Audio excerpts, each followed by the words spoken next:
अपन channel SCS Mithila के करू subscribe और बेल बटन जरूर दबा दिया ताकि हर खबर सबसे पहले पहुंचे अहां तक। पूर्वी चंपारण में ओडिसी नृत्य कार्यक्रम के आयोजन भेल। पूर्वी चंपारण के भारत नेपाल सीमा स्थित नेपाल के वीरगंज स्थित भारतीय महावाणिज्य दूतावास में ओडिसी नृत्य प्रदर्शन कार्यक्रम के आयोजन कयल गेल। कार्यक्रम के शुभारंभ मुख्य अतिथि एवं वन एवं पर्यावरण मंत्री नेपाल मध्य प्रदेश रमेश प्रसाद केलन। इस दौरान उनका साथ कार्यवाहक महावाणिज्य दूत तरुण कुमार, नेपाल भारत सहयोग मंच के राष्ट्रीय अध्यक्ष अशोक कुमार वैद्य, वीरगंज उद्योग वाणिज्य संघ के अध्यक्ष अनिल अग्रवाल सब संयुक्त रूप से दीप प्रज्वलित को कार्यक्रम के शुभारंभ केलन। ओडिसी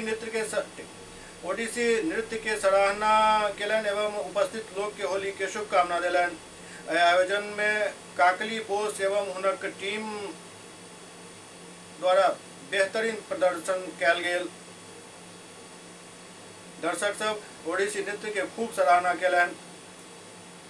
इस दौरान कार्यक्रम में पहुंचल मुख्य अतिथि वन एवं पर्यावरण मंत्री नेपाल रमेश प्रसाद कुर्मी के कार्यवाहक महावाणिज्य दूत तरुण कुमार पुष्पगुच्छ एवं अंग वस्त्र दो सम्मानित केलन।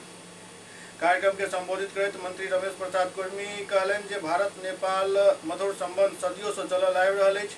एहि संबंध के और मजबूत कऽ कऽ आगाँ बढ़े के आवश्यकता अछि।